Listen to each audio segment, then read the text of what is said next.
Assalamualaikum warahmatullahi wabarakatuh. Selamat petang. Pada hari ini, kumpulan kami akan membentang yang bertajuk Kemahiran Perolehan dan Pengurusan Maklumat. Ingin saya perkenalkan ahli kumpulan saya, iaitu Nur Arisa Azra binti Cik Kamarudin dan saya sendiri, iaitu Nabila binti Suria.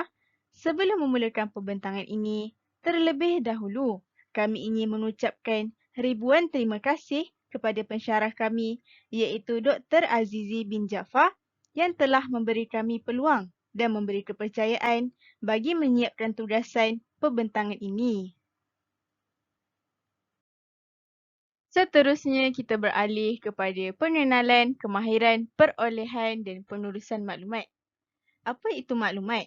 Maklumat adalah data, bahan dan pengetahuan yang tersusun dalam satu struktur yang mempunyai makna. Definisi kemahiran perolehan dan pengurusan maklumat adalah aktiviti yang dilaksanakan secara terancang bagi mencari dan mendapatkan maklumat. Ia bertujuan memenuhi sesuatu maklumat, juga proses asas yang berkait rapat dengan proses pembelajaran, pengajaran dan penyelesaian masalah.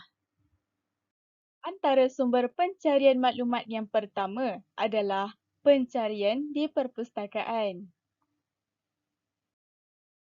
Perpustakaan berperanan untuk membantu pelajar, guru dan pensyarah dengan menyediakan pelbagai kemudahan pembelajaran agar mereka tidak hanya mengharapkan kepada buku-buku teks sahaja. Selain itu, perpustakaan juga merupakan pusat untuk menghasil, mengumpul dan menggunakan pelbagai peralatan oleh warga sekolah untuk mencapai kecemerlangan dalam bidang pendidikan. Perpustakaan juga adalah tempat untuk melatih serta membimbing pelajar dan guru dalam menggunakan kemahiran mencari dan mengaplikasikan maklumat secara sistematik. Perpustakaan juga telah menjadi pusat perhubungan antara sekolah-sekolah dengan agensi-agensi maklumat yang bertujuan berkongsi dan memperolehi bahan dan maklumat. Kewujudan perpustakaan dapat membantu guru dan pelajar melengkapkan diri dengan kemahiran serta ilmu pengetahuan yang secukupnya. Antara contoh media di perpustakaan, yang pertama adalah kad katalog. Pengkatalogan ialah satu proses merekodkan butiran-butiran maklumat mengenai buku atau bahan-bahan bantu mengajar. Katalog digunakan bertujuan untuk memudahkan pengguna mahupun pustakawan mencari buku dengan merujuk kepada nama pengarang, tajuk buku dan subjek buku. Seterusnya, pengelasan bibliografi. Bibliografi merupakan senarai sumber rujukan dalam menyediakan sesuatu tugasan dan diletakkan selepas teks induk. Cara penulisan bibliografi mengikut standard berikut. Yang pertama, entry disusun mengikut abjad nama pengarang dan tidak dinomborkan. Sekiranya tanpa pengarang, perlulah disusun mengikut entry judul. Yang kedua, pangkat atau gelaran pengarang perlu diletakkan selepas nama pengarang atau diabaikan. Yang ketiga, entry disusun secara selang sebaris di antara item dan selang dua baris bagi entry seterusnya. Yang keempat, setiap entry bermula di tepi margin kiri dengan baris kedua di kedalaman 5 jalur.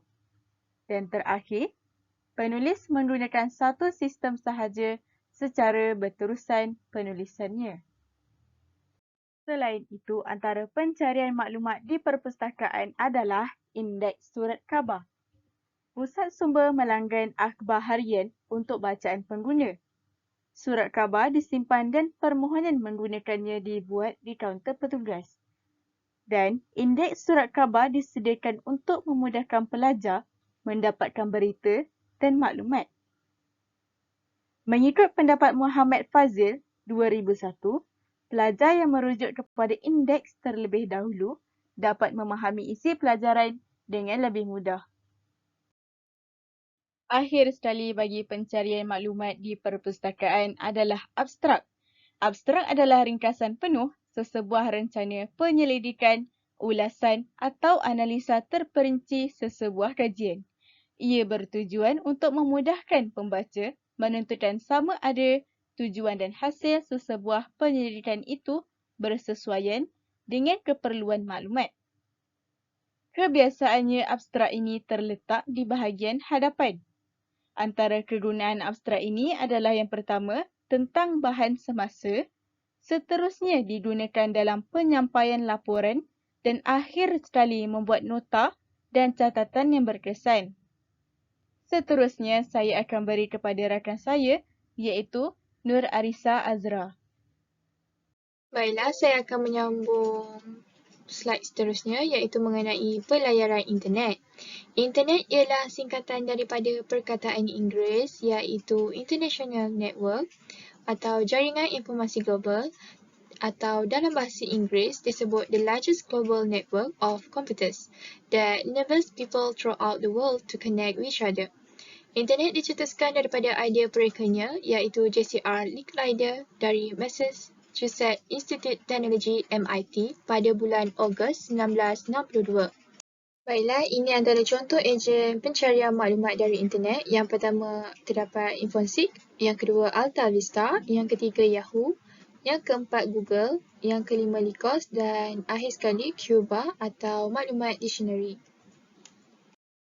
Baiklah, seterusnya adalah kelebihan internet. Yang pertama adalah dapat menampung pembelajaran jarak jauh seperti mana yang kita ketahui sekarang. Kebanyakan pembelajaran melakukan secara atas dalam talian yang menggunakan kaedah internet.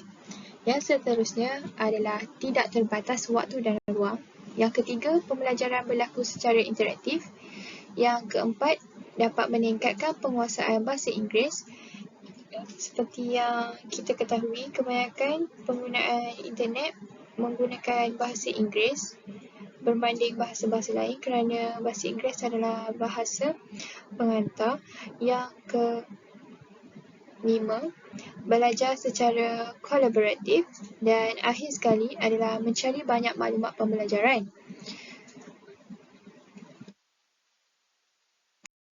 Seterusnya adalah kelemahan internet. Yang pertama adalah pelajar terdedah dengan bahan porno.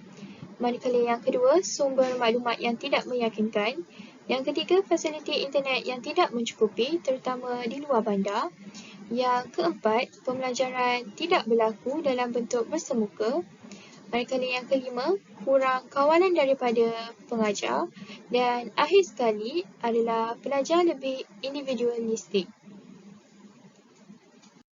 Baiklah, seterusnya adalah sumber primer dan sumber sekunder.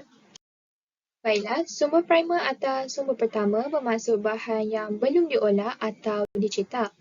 Ianya masih dalam keadaan asal seperti dalam bentuk kertas, fosil, manuskrip yang belum dicetak, surat rasmi kerajaan, batu bersurat dan keterangan lisan. Sumber-sumber ini bersifat asli dan belum ditafsir. Dihasilkan pada masa yang hampir sama dengan maklumat yang dicatatkan oleh pihak yang berwibawa. Sumber primer merujuk kepada penemuan baru atau ilmu pengetahuan. Sumber primer ini juga boleh dikategorikan kepada dua, iaitu sumber primer diterbitkan dan belum diterbitkan. Baiklah, seterusnya adalah sumber primer yang diterbitkan. Terdapat 7 contoh sumber primer yang diterbitkan. Yang pertama adalah piawaian, yang kedua tesis, manakala yang ketiga terbitan berkala, yang keempat lampiran penyelidikan, yang kelima penerbitan rasmi, yang keenam patent dan akhir sekali adalah proceeding. Baiklah, ini terdapat 6 contoh sumber primer yang tidak diterbitkan. Yang pertama fail syarikat, yang kedua diary atau memo, yang ketiga, audio, video atau lukisan. Yang keempat, temu ramah. Yang kelima, fail peribadi dan akhir sekali adalah kertas kerja. Sumber sekunder iaitu sumber maklumat yang diperoleh hasil tafsiran dan rumusan sumber primer. Tujuannya adalah untuk memenuhi kehendak topik yang dapat dibincangkan dalam buku yang ditulisnya. Antara contohnya ialah maklumat yang terdapat dalam buku teks, majalah, akhbar, laman web dan lain-lain lagi. Baiklah, itu sahaja daripada kumpulan kami. Sekian, terima kasih.